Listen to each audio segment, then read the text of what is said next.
Well, wasn't that special? Aren't you glad you just watched that movie with us on Loathsome Things, a horror movie podcast? With me, Josh, and he, John. John, how he? He good. Yeah. And how ye? It's good. I'm having technical problems. I did a bad thing to my computer. I am now using some weird form of Ubuntu and just barely made it so that we can record this episode. Just barely. I wouldn't have it any other way. It's good. It's Friday. Yeah. It's after work on a Friday. It is. That's always a glorious thing. Unless you have to work on Saturday, like I do. Oh, you weird schmuck. But I'm getting paid overtime, which still isn't worth it. No. Jesus. Yeah, I mean, the overtime does help because, like, every time that you're at work and you think to yourself, man, what if I just went home? You're like, but I'd be losing so much money. Yeah, I know. It's, but it's okay because, things are looking up in America. So, yeah. So there's always that to lean on.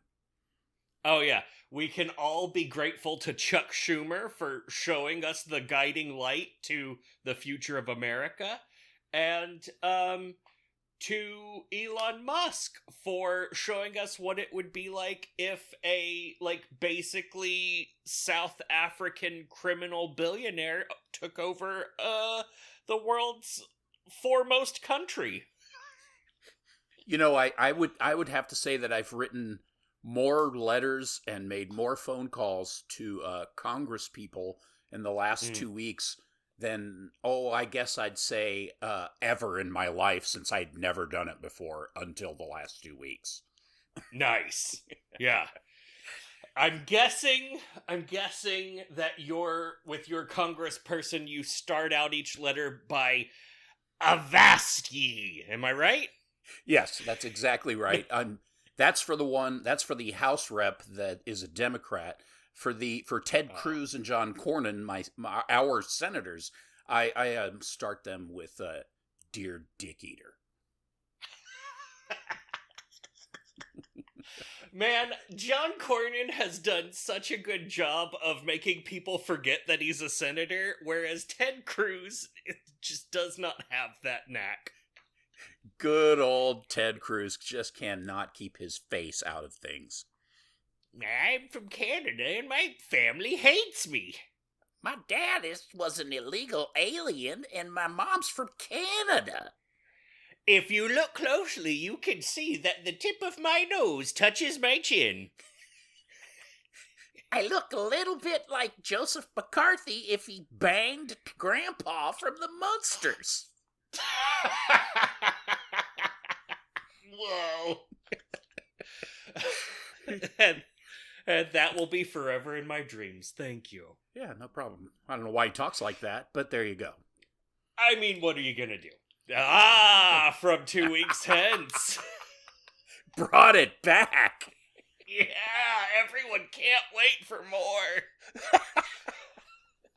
Oh, man. So, with that in mind, what, I think it bears the question, what the fuck are we doing? What are we doing? What is the purpose of this episode? This purpose is to review a movie in which we look like the people in the movie. We do. As you so sweetly pointed out, hey, look at us and look at the people in that movie. Couldn't we be there? What if at one point in this movie, the door to a warehouse opened up and the two of us came out just to smoke a cigarette, but, oops, this movie was happening outside the doors. Oh my God. This is a very special film. Oh, so special. It is J. Michael Muro's Street Trash from the year of our Lord, 1987. It is a classic. It is repulsive. Yeah. And I hate it. Love hate it. Oh, wow. I feel exactly the same, because this is the there we should warn the nice people. Yeah. You're gonna if you haven't already watched it, you're gonna get a lot of different kinds of rape in this movie. Yeah. It's not great.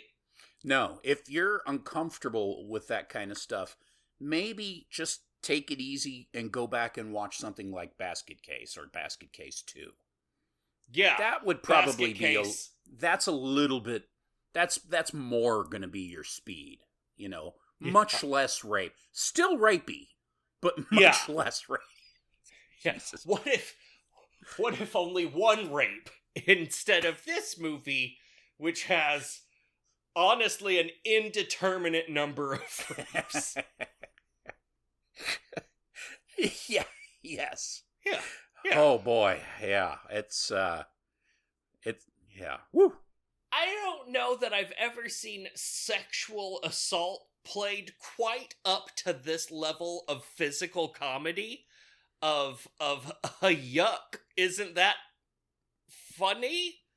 What? Hey, let's make a movie, and here's part of the premise. Just a side premise. What if rape met vaudeville? Yeah. What if Laurel and Hardy were sexual criminals and it was still funny, and you were able to feel better about it because the women that they criminalized themselves upon were maybe also sexual criminals? Oh my God. What if we remade Chico and the Man, but only used mostly white old men plus rape? Plus rape. What if, the only black character in the whole movie only existed to do a shoplifting sequence that was supposed to be hilarious? Fucking hell. It's good. It's J. Michael Muro's street trash, and along with all of the things to hate about this movie is a whole lot of practical effects glory and absolutely no plot whatsoever. None. He actually had a pretty cool idea as far as like the central, horror gore part or whatever, body horror, so I guess good. you'd call. But then he spends a good 60 or 70 minutes not really touching that storyline, instead focusing on the plight of bums who live in a junkyard. And he sure does. It's just like, wow, are we going to bring this around full circle? Is there a point? Nope. No point. Didn't even resolve the premise. Had a premise and then just kind of turned it into some sort of urban nightmare. Yeah. Which honestly is kind of the appeal of this movie. It's absurd. It's useless. It's good for nothing. It's a scoundrel. Yeah. It's melty. It's gross. Melty. It's dumb. Yeah. It's offensive. It's so offensive. It's extremely obnoxious. It's very sweaty. It smells terrible, and it's filthy. It smells terrible. It's like you can see this movie asleep on the bus stop from across the street and smell the diabetes rating off of it. Wow. Yeah. So this movie stars absolutely no one of consequence. Yeah. The only actor I recognized was James Lauren, I think his name was. I already forgot his name. Lawrence, that's it. He was the co-star of Frankenhooker. A much better film. But not a good film. Just a much better one. Yeah. I believe we might be reviewing that one soon. Yeah, I hope so. I love that movie. Yeah. This movie's awesome. I mean, it's really ridiculous. Yeah. Yeah. Yeah, it's the director is not a director. He's No. a cameraman. Mhm. His cameraman credits include Brain Damage, Field of Dreams, The Abyss, Dances with Wolves, Predator 2, Terminator 2, A Few Good Men, Titanic, The Fast and the Furious, and Rush Hour 2 and 3. Wow. I mean, the camera Yeah. work in this movie at times is actually pretty cool. It's got some interesting little camera tricks, some, Sam Raimi style.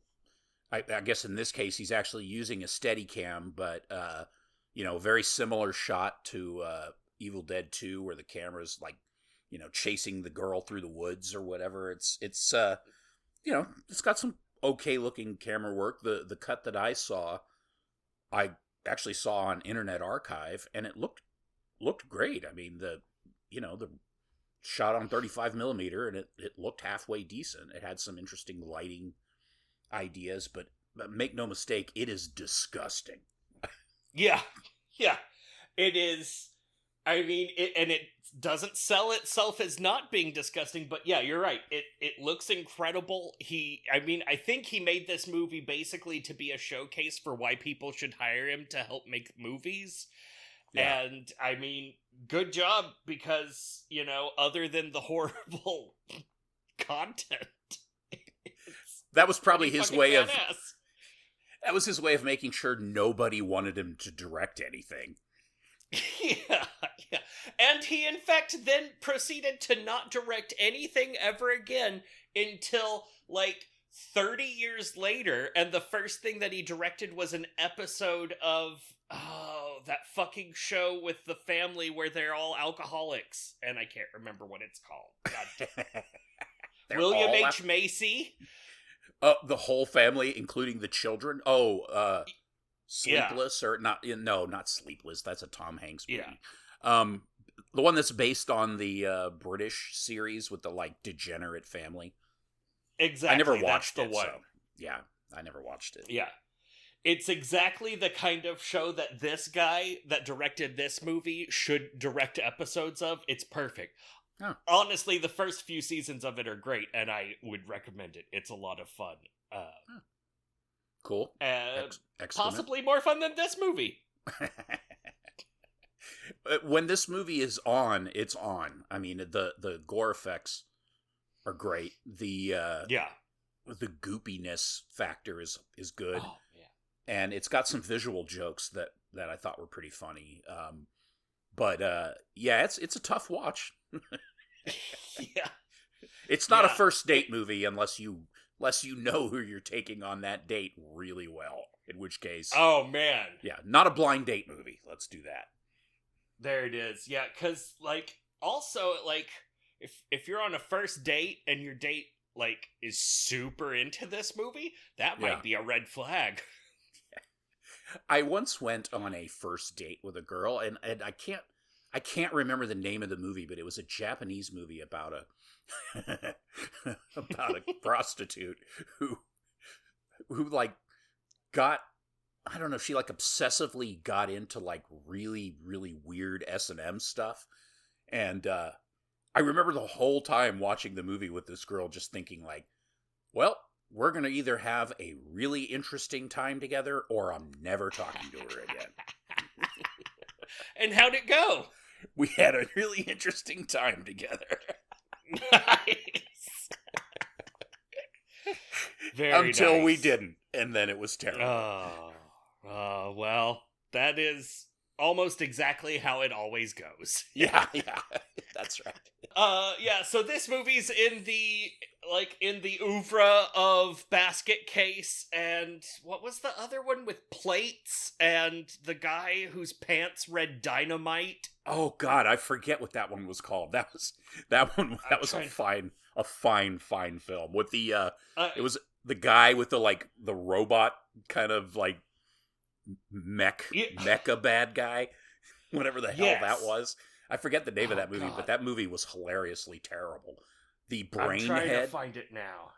Yeah, that's right. That's right. And he had the big steel jaws. Yes. And oh man, it was made by wasn't it made by the special, like what was it, Dave Bartolino or some Bartoloni or something? I forget the guy's name. I think you got it in one. This is the best part of our show, by the way, is us not remembering anything. Two guys trying to remember the names of things. Gabriel Bartalos, and the movie's called Skinned Deep. That's it. Yes. This could have easily been a Lloyd Kaufman trauma journ't. Oh, yeah. But it's not.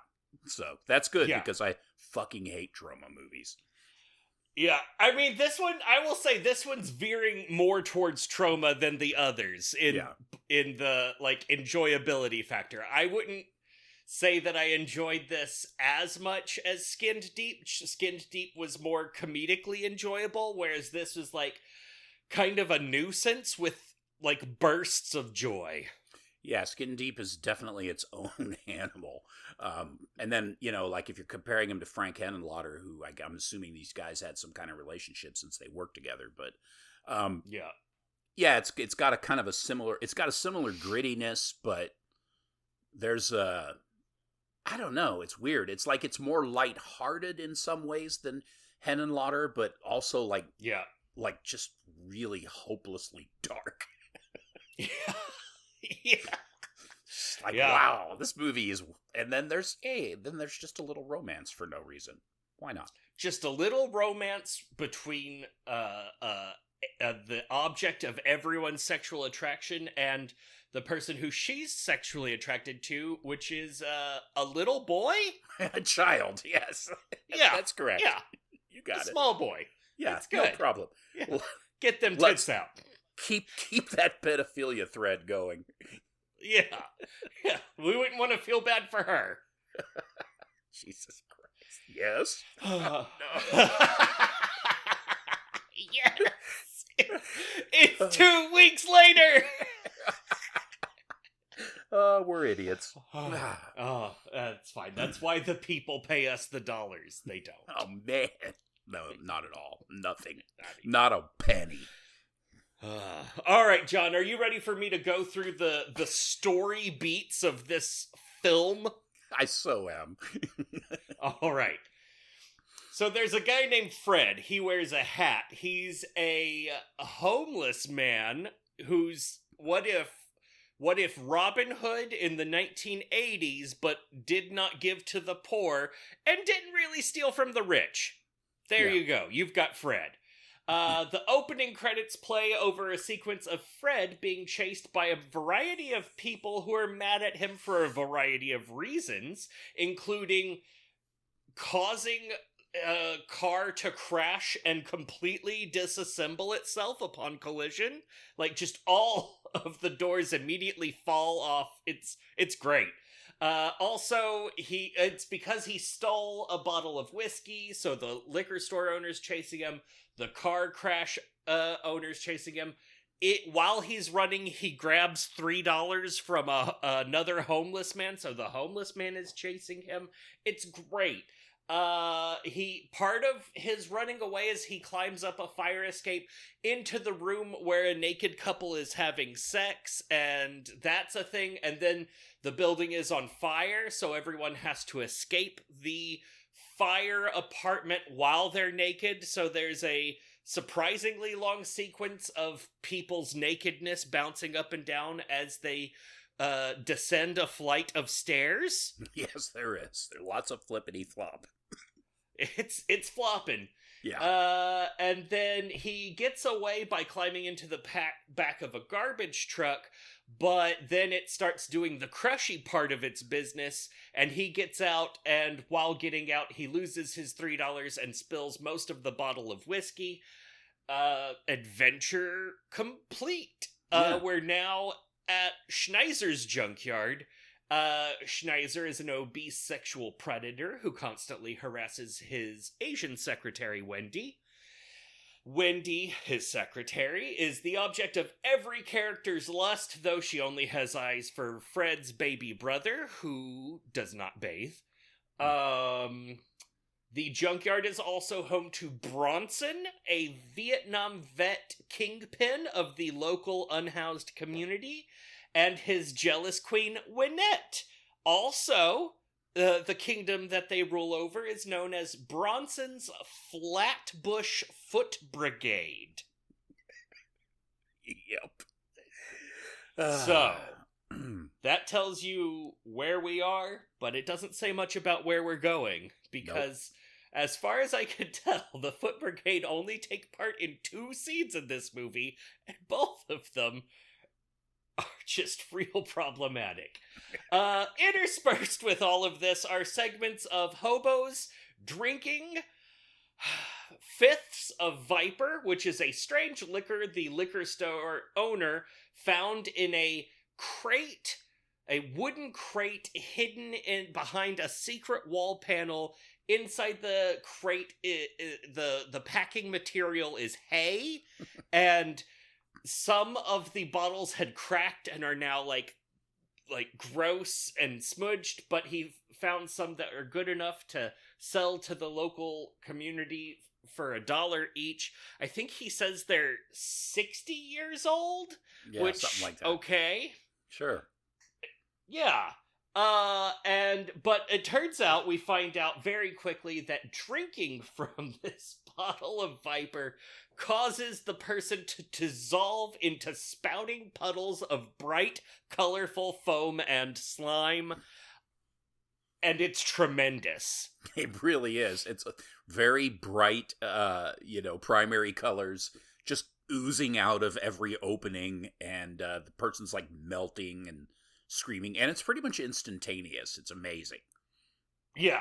There's one gentleman who decides to take his beverage on a throwback commode-style toilet with the old chain handle pull-down flush feature, and so he melts into the toilet bowl, and to try to save himself, he reaches up to that chain, but that just flushes him further down the toilet that doesn't seem to be connected to anything, but his hand dissolves away from his body as it's held on there, so there's just a dangling, melty hand, and there's a great shot, which, if you've seen the cover of this movie, you'll recognize it, of him being basically a rubber mask thing, blobbing in the toilet bowl.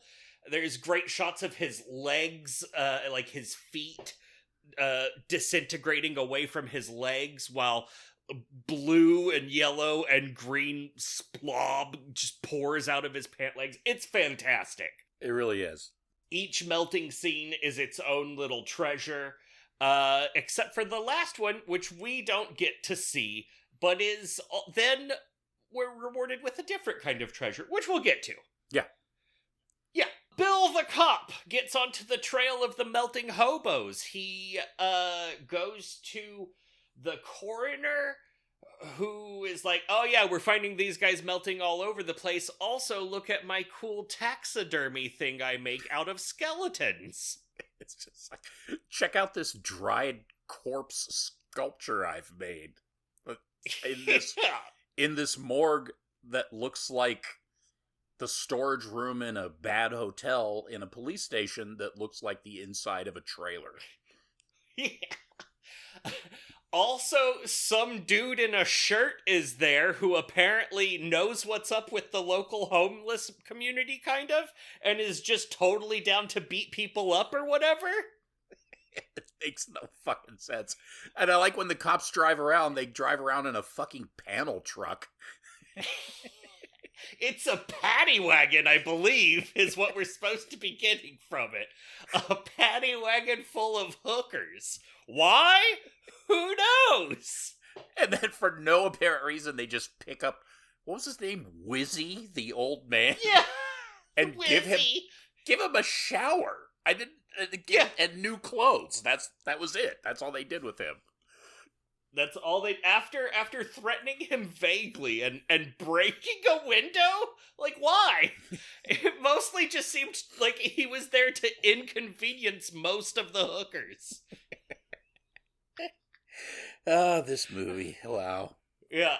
If this is feeling out of sequence, don't worry. There is no sequence to this movie. Nope. Let's see. Also going on, a hotel doorman gets on the bad side of Nick Duran, the mafioso hotel owner, after the doorman fails to stop Fred from taking Nick's date home, where she is gang raped and murdered by the Flatbush Foot Brigade. It's bad. Yeah, she runs into Fred, and she's in a back alley. As she's vomiting when he walks up, and then she sees him and is suddenly horny and wants to fuck everywhere. But he manages to get her back to his tire fort at the junkyard that you have to get through a car to get into.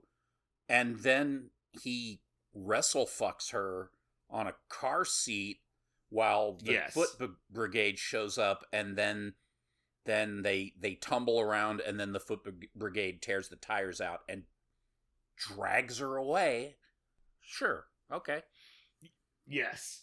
It's so the tire fort is a part of Schneiser's junkyard that is not the domain of Bronson and the Foot Brigade. It's the part where Wendy likes to keep the nice homeless people that she wants to fuck, which is Fred, his brother, and a yellow-panted black gentleman. And yes, it's got a car for a door, and it has a random bust of Spider-Man and the Hulk inside. Those were popular. I remember those. I mean, I feel like I remember them. They looked like something out of, the deep brain part of my lizard. They're like this cheap, kind of crappy plastic busts that you could buy. I don't know why people had them, because they don't do anything. But, okay. Yeah. So, yeah, the Flatbush, they came in through the tires after voyeuring, and then they got all worked up, carried her away, and the next time we see her, she's dead, and we find out that there's multiple men's semen inside of her, so that's neat. Yeah, we see her dead, pale, bruised corpse by the side of, some filthy water, and then Wiener Schnitzel, or whatever his name is, comes across her, and oh, what a stroke of luck, I'm gonna go ahead and rape her corpse. Yep. As you do. As you do. Yeah, it's great. The last time we see her alive, she's been lifted up by the Foot Brigade and is screaming, "No, and you're hurting me." And then the next time we see her, she's dead by a overturned chemical barrel that has nothing to do with anything. This movie's so disgusting that when they cut to the restaurant scene, I felt like this palpable relief, because it was like, oh look, a freshly painted building. Oh. And here is where we get scenes of the comic shoplifting of him shoving raw chicken down his pants and then being accused of shoplifting, and him running away while chicken drips out of the bottom of his pants. And for some reason, he likes to wear a gas mask here and there for no point. I don't know. It's cool. It doesn't play a role in this movie, and neither does he. Yeah, that's true. He's just there. He's just there. Later, apparently, they eat barbecue chicken, and he has made his own liquor that he pees in only a little to water it down. And keeps it in what looks like an old a windshield washer wiper fluid reservoir for a car that's been crushed on one side. It's just like, this movie is disgusting. It really is. Bronson is mad at Fred because of a thing, and so he's menacing Fred for a second, but then he sees one of his foot brigadiers peeing, and so he cuts off that guy's dick with his knife, thigh bone knife.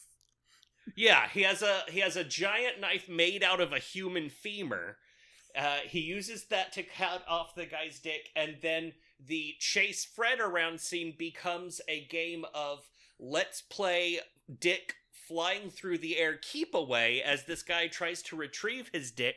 Fred is the only one being a bro there. He's like, look, you need to get this on ice. You need to take it to this hospital that I know of nearby, and they'll try to reattach it. Meanwhile, everyone else is just on board to catch and then just chunk it in the air. So there's lots of slow motion scenes of it flying through the air, and you can really see the jagged cut side, and it's real not good.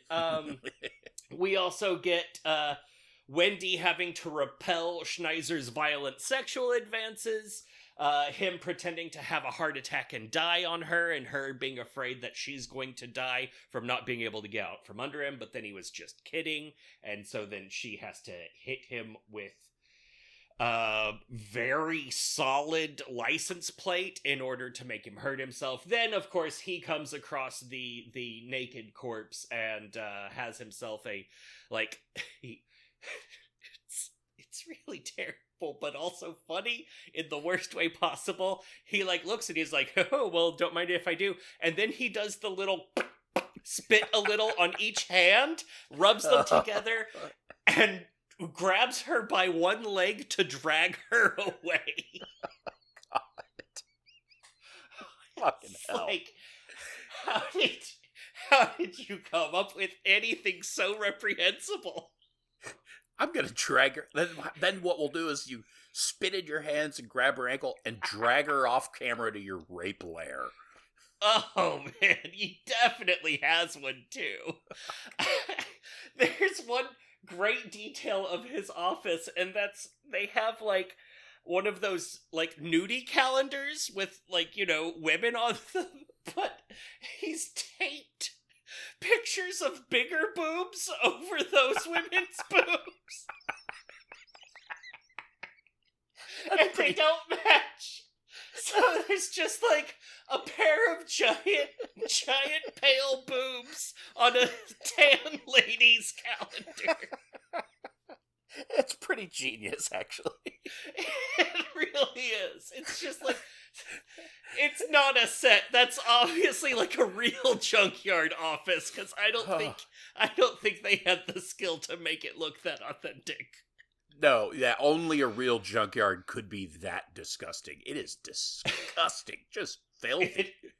It really is. It's like years of 70s problems went down there. Everything is covered in grease, like oil, and it's just filthy. Like, it's the whole movie is that way. It's horrendous. Yeah, I hate it, but it's kind of glorious. Then we're treated to Bill the cop questioning Nick and the doorman about the missing woman who was Nick's date. The doorman starts really running his mouth to the point that Bill the cop is like, hey, what are you doing? You're gonna get yourself killed. He's right here. You're saying, like, he's running his mouth about Nick the mafia guy and about all of the crimes that he does and about how he's sick of it. And so we develop this weird little, like, shtick repartee between the two of them, which is very unenjoyable. Yeah. And he's like, well, what? You're gonna put me in, like, witness protection after this, right? And he's like, what do you think? I'm just like a cop guy. What do you think? This isn't that. He's like, you need to shut up. And so then he leaves the room, and Nick is like, yeah, I'm gonna fucking kill you. You are so fucking dead. And so now Bill the cop goes looking for Fred, but instead, after he finds, like, an assassin who is trying to kill Fred and fights him to the death, after saying, what do you want to... It's real dumb. And then he gets almost beaten to death, but then he hears laughter coming from the junkyard and is like, hey, what a great time to investigate. So he goes in there and finds Bronson, who he's been looking for because Wizzy, who he'd thrown in the back of a paddy wagon full of hookers, told him about Bronson or something. I don't know. Bronson stabs Cop the Bill in the spine with the femur bone, And then that guy just keeps fighting, even though his spinal cord has been severed. But not very good, because then Bronson strangles him to death and then makes a new knife out of Bill the Cop's femur. Oh, don't forget, he pees on him. Oh yeah, he pees on him in victory, and his princess queen is so proud of him.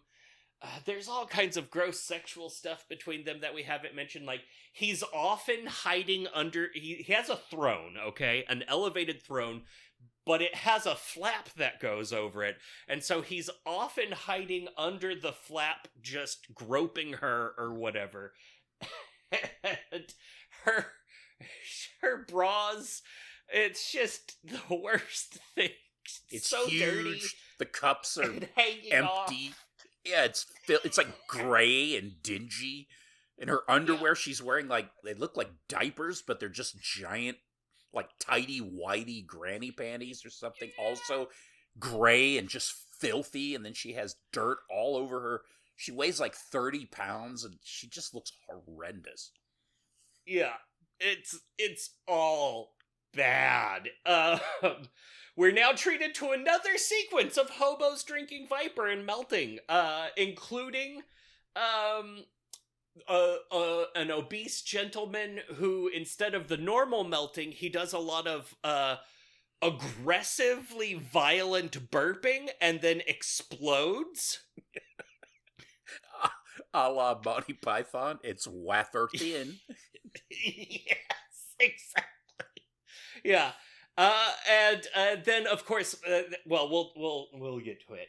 But yeah, so there's a lot of hobos melting, except not Fred and not Bronson, and not Fred's little brother, the sex object, who Wendy then goes to fuck. She, everyone is gone, so why don't we take this child into the office and get the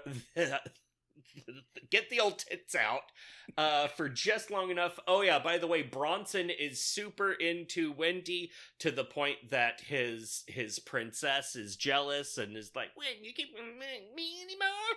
And so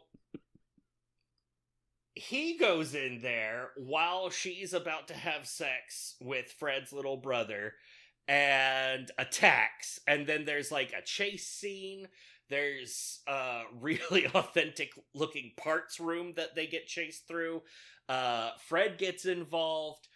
Wendy's involved. The little brother figures out how to turn a giant tank of compressed air into a rocket and uses that to blow Bronson's head and part of his upper torso off of his body. We're then treated to the beheaded part of him rolling around, lolling back and forth with his eyes still going on the ground. And then to like go relieve her heroic little boy love interest, Wendy, who is wearing a skirt, jumps directly over Bronson's still momentarily alive head, and we see from his angle that he gets to look up her skirt and is then happy and then sad and then dead. Fucking hell.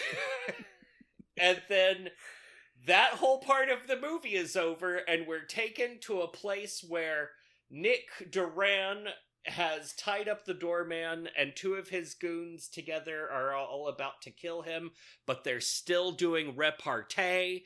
And then he finds that the doorman has a bottle of Viper in his coat, and he's like, "Oh, I can't believe that on top of everything else, you're drinking on the job." And then Nick Duran drinks from the bottle of Viper, and we don't get to see him melt because I suppose their practical effects budget had run out at this point.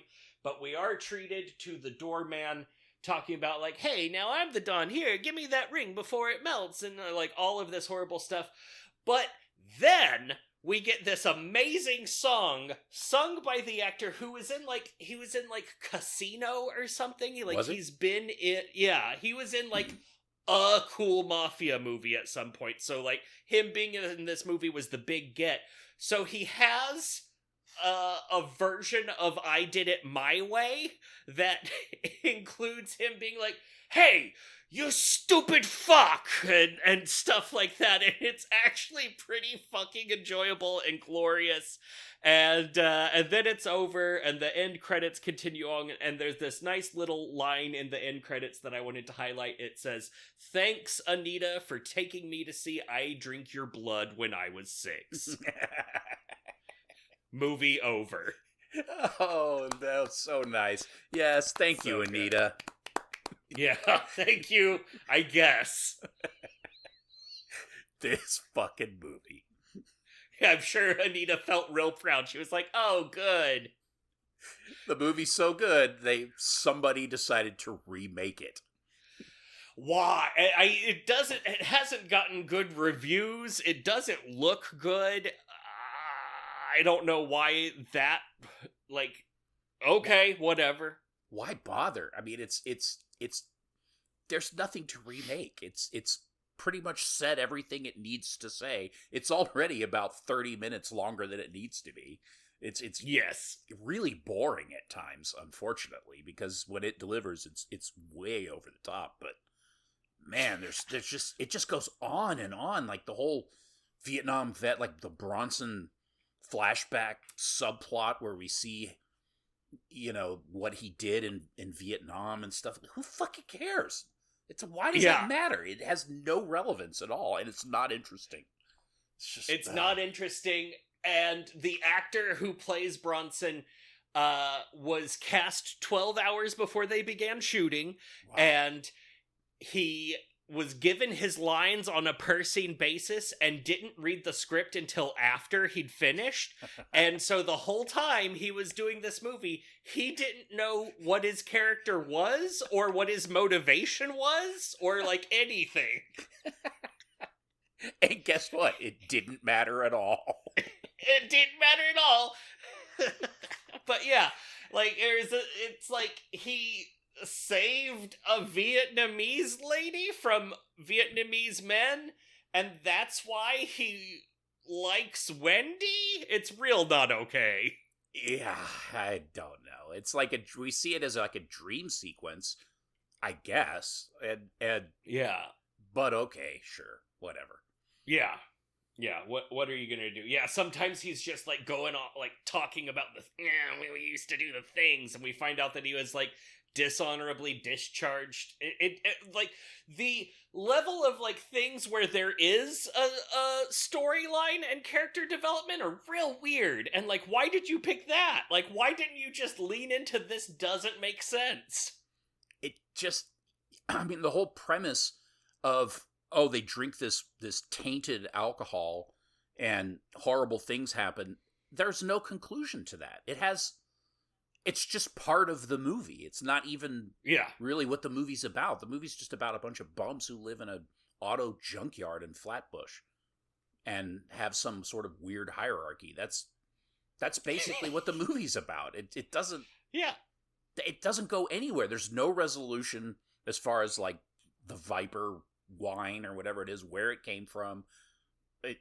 There's no solution to it at the end. The liquor store owner dies, he melts, and then his store is open, and that crate is just sitting there with multiple bottles of the stuff. We don't know what happens to it. Nobody rounds it up, or you don't see, like, a bunch of bums go in at night and raid the box and take all the Viper away, or nothing. No. Somebody maybe, like, you could have had someone dump it into the water or something. Just something to, like, but no, they just leave that whole thing hanging. That's fine. Yeah, it's fine. As long as you get all the rapes in, that's what's important. the hard to really pin down how many rapes. Jesus fucking hell. Oh boy. So we're supposed to give this movie a rating, either a 6, a 6.6, or a 6.66. I have to give it a 6.6. It's deplorable. Yeah. I hate it.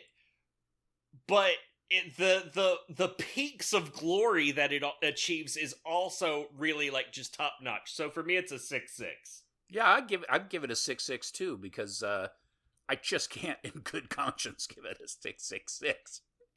It's not a masterpiece. It's no, not great. No, but it's got, it's definitely got some moments. So I mean, it's if you like schlock, it's about as schlocky as you're gonna get. I mean, it's it's called street trash, for fuck's sake, and it definitely delivers on that promise.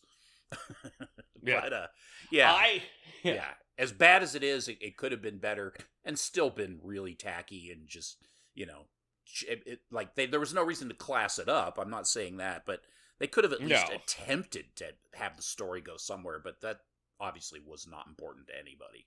So no, it's fine. It's fine. I would say that this movie would probably make a killer 12-minute highlight reel on YouTube. Well, it's based on a short film by the director. Yes. So, it probably, like a 15-minute film would have been fine. Yeah. No, I'm just talking about like stringing together all of the melty scenes. Yeah. And then playing the song at the end. Yeah, that would be a very entertaining video. Yes. 2,000 downloads, here we come. If they had just released that and said that they lost the actual film, it would have been legendary status. Oh, where's this movie? I want to see the whole movie. You don't, but you don't know that because the clips are so good. Yeah, it would have been like The Keep, where they're like, oh yeah, this movie's garbage, but the really good movie we'll never see because the stuff's missing. It's fine. It's trust me, it would have been great. These were the weak scenes. Oh fuck yeah! So John, which melting scene was your favorite? What was the best melty scene to you?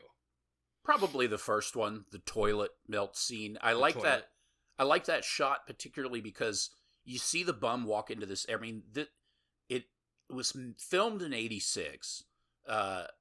86 was around the time when they were really starting to kind of, they try to turn New York City around from the nightmare that it was in the 70s. But the city was just a dilapidated nightmare, and obviously it still was in '87 in obviously large areas, but they hadn't come around yet. But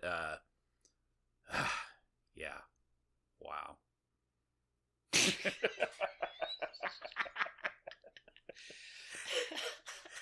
Whoa.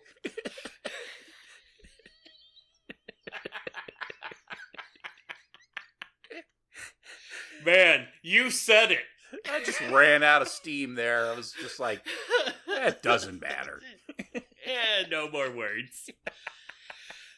I agree, that was a great melting scene. However, I really liked the girlfriend Gwynette's melting scene, where she just starts tearing at her tits and then melts against the front of a car, like you would see, because she was like a hood ornament, but melty, and they even preserved the tits in the melty makeup thing, and it was just real on the nose and disgusting and extra three-dimensional, because she starts melting over here and then just gets laid out over the hood of the car, and then her head and arms are just sticking out of the thing.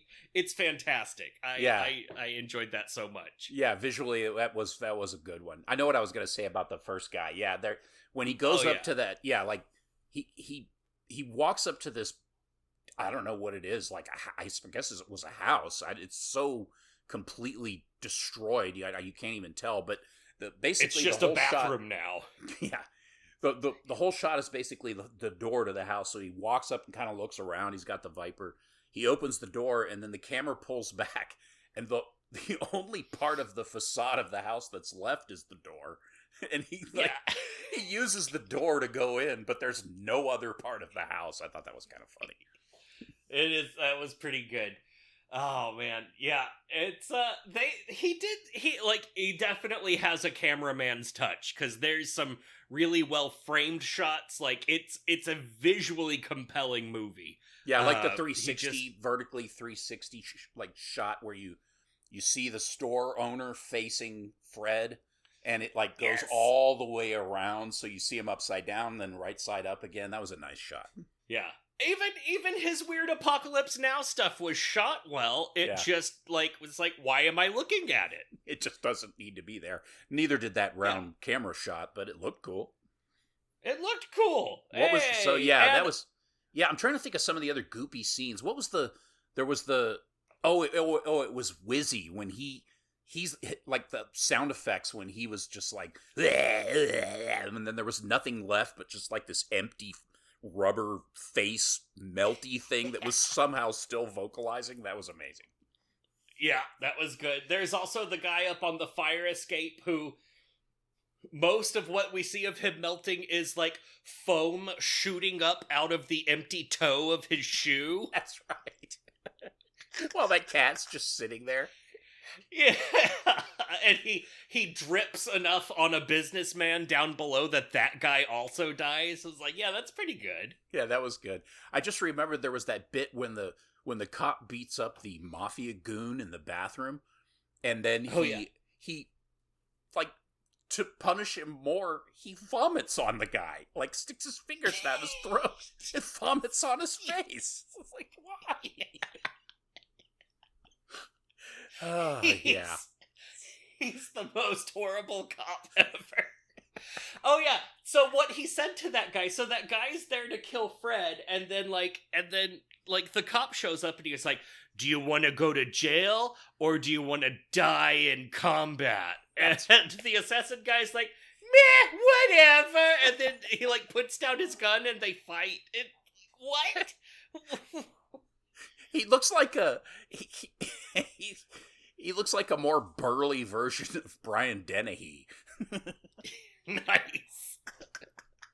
It just occurred to me that's what his face reminded me of. Like, he looks like Brian Dennehy in Rambo, that kind of like snide smile that he keeps giving Rambo when he pulls him over, like he pulls over and picks him up at the edge of town. Ah, yeah. Oh, in First Blood. Yeah. First Blood. Yeah.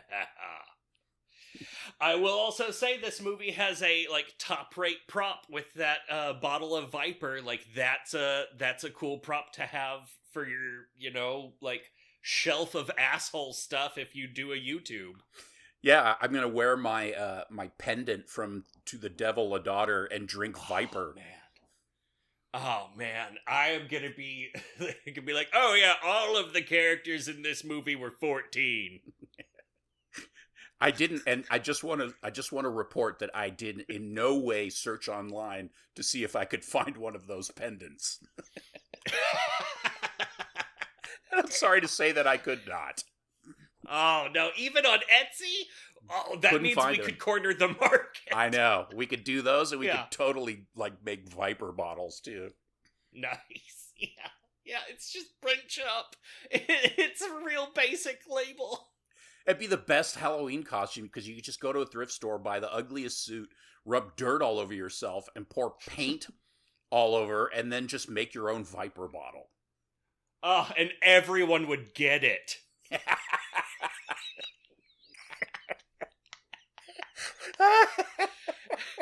Oh, from Street Trash! That's awesome! Oh my god. And you could carry around a severed prop penis just to make it more horrible. Just throw it at people. Oh, Street Trash! Everyone would get it. Oh, good.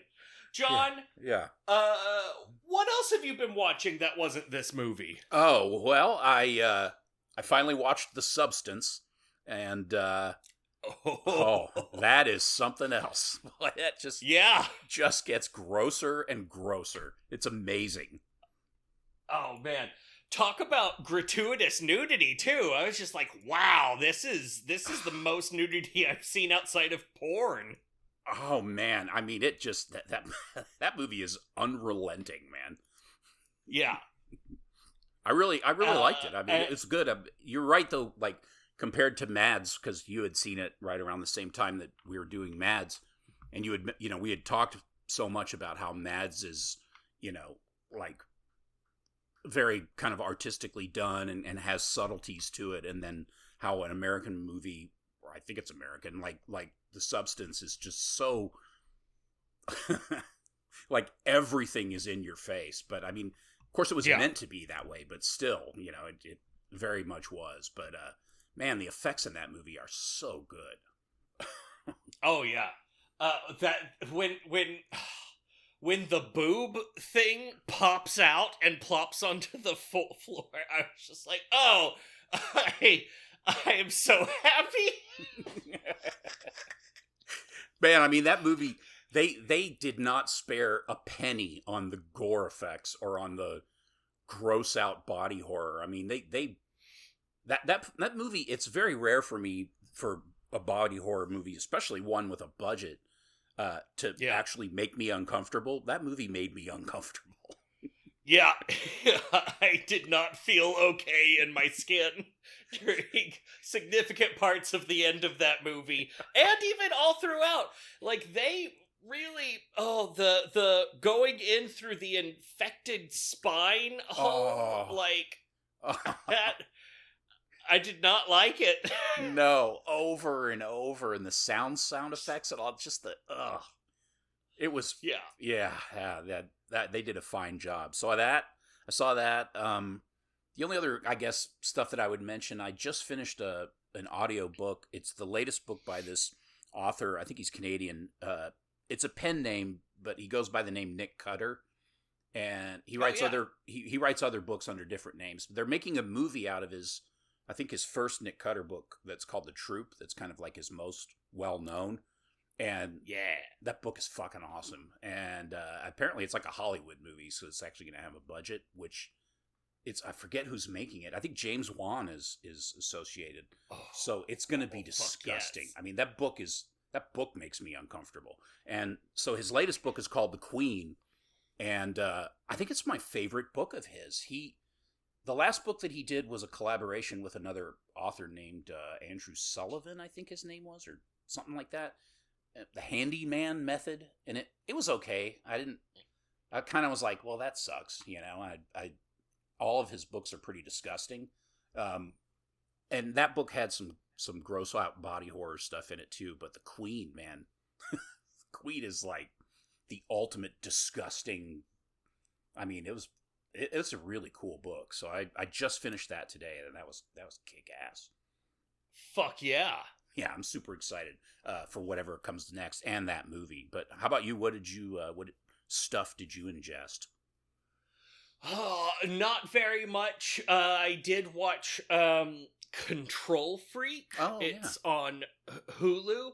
It's not great, but there's a really good monster in it, and it's not bad. It's just like she's like a self-help guru. Oh, that's right. They even they infer, or they mention Tony Robbins, and but then she's got like an itchy scalp and a mysterious past, and very similar to this movie, there's like some really unearned flashbacks to the wars in Asia. It's like, oh, okay, that's fine, I guess.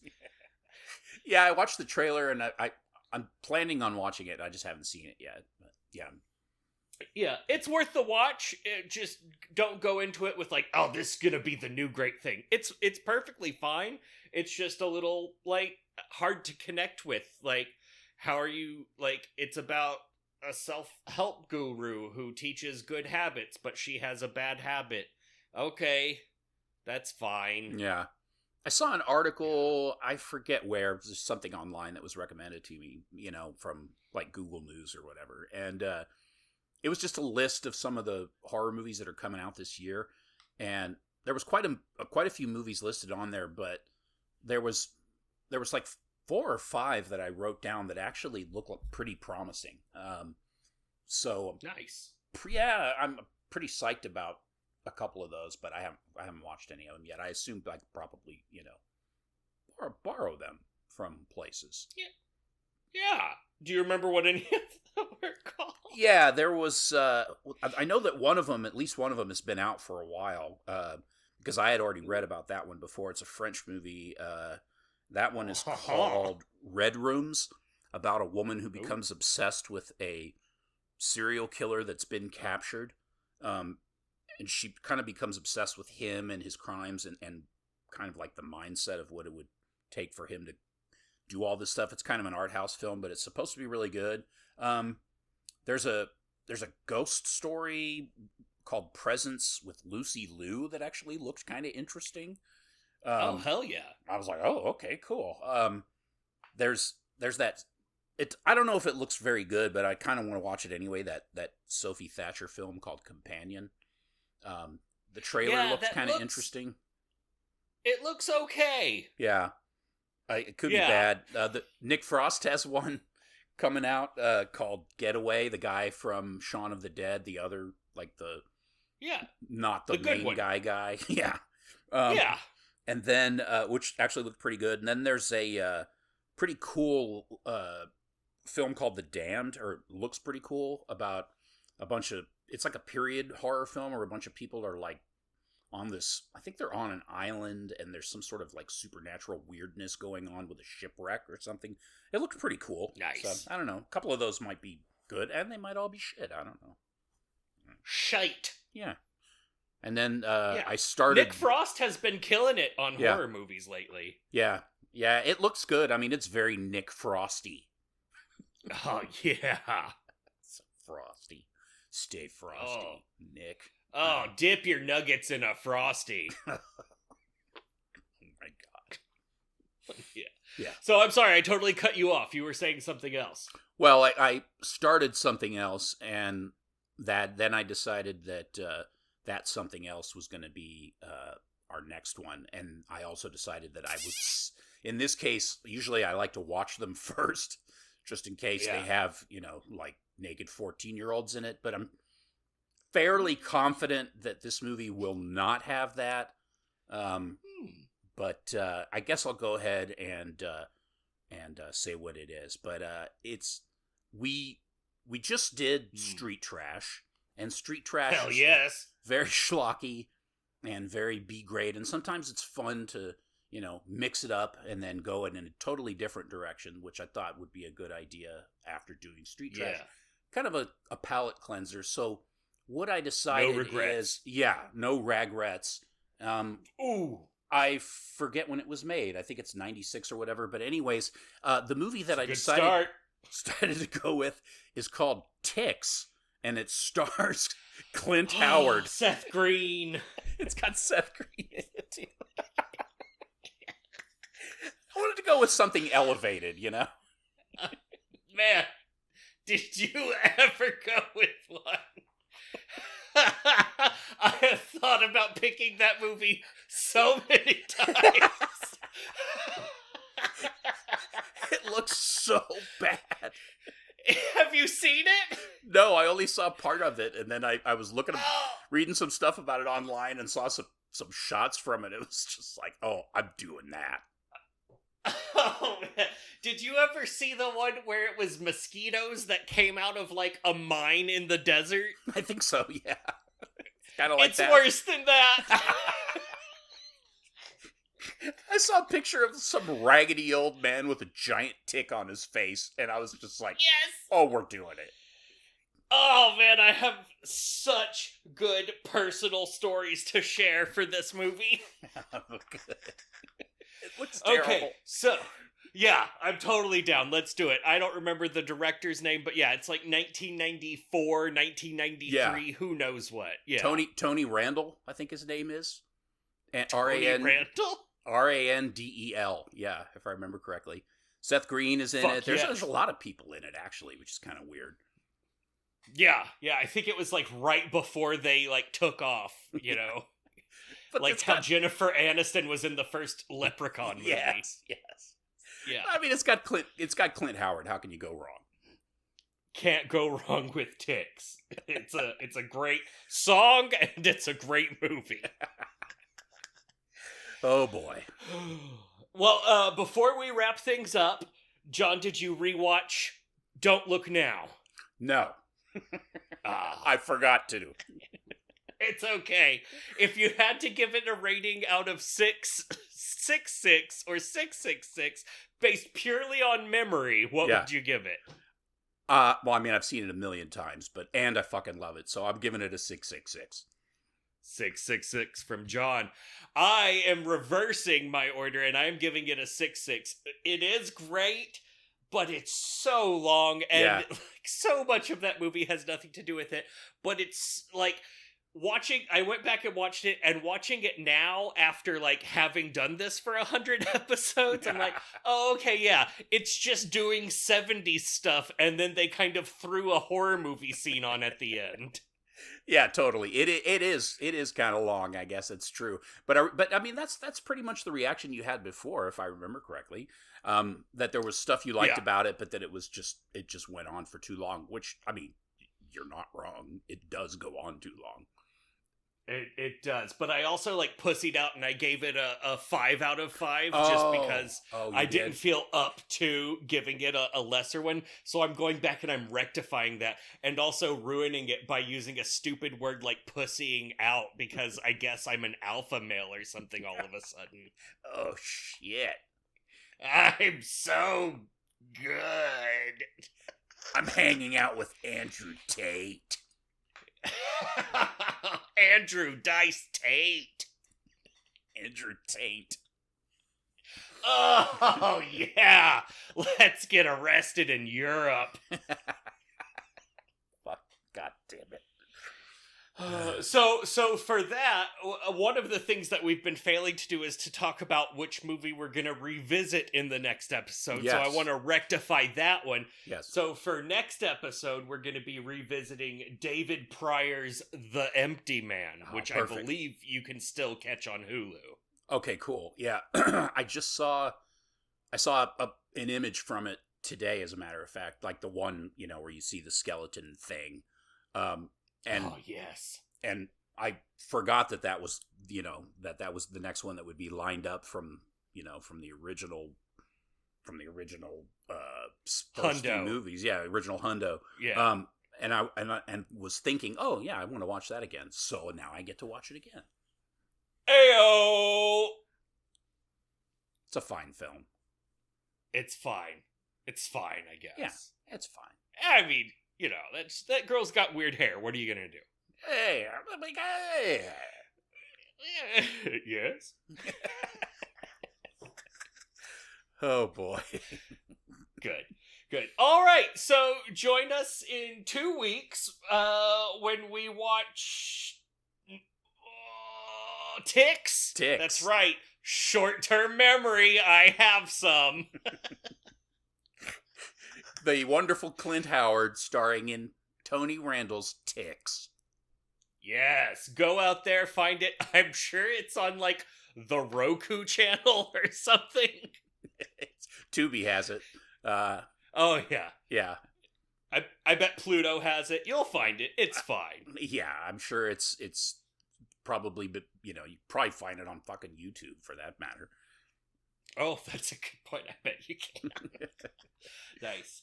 All right, so we'll be here, you'll be here, we'll all be listening to ourselves together, but we won't be listening to you. Aw. Goodbye. Goodbye. I'm sorry that Gene Hackman had to wander around his house for a week, not knowing that his wife was dead. Of hantavirus. Yeah, Jesus Christ. That story just got way... it just got way worse. Yeah, everything bad. And it's... The part that they leave out that is soul-crushing is that the dog died because he didn't know to let it out of the cage or feed it. The dog starved to death. Starved to death. And, like, the first people that knew anything was wrong was her vet, because she was supposed to, like, pick up the dog's food that day and didn't, and they were like, she'd never miss picking up that dog's food and medicine. Yeah, so she, the fact that there were like pills all over the counter kind of makes you wonder. Like, apparently, when you die of hantavirus, basically your lungs fill up with fluid, so you're kind of drowning essentially. So I'm wondering if she was like fumbling around for, some kind of medicine or whatever and ended up collapsing. And then the other thing that was so horrible was a week later, this dude is still alive and probably didn't even know she was dead because he had Alzheimer's, and has a massive coronary at the front door. And it's just like his stomach was empty, except they could tell that he had water, but he hadn't eaten anything. Yeah. It was just horrible. What a horrible way to go. And then like the dogs were the ones that cuz they live in a huge fucking compound. So like they were looking around for anything and the dogs were like, "No, come over here. He's over here." And so like the dogs had to lead him. It's so like crushing. What a horrible thing. Yeah. Yeah. Yeah. I'm sorry you had to feel all those things. Yeah. Thanks for listening.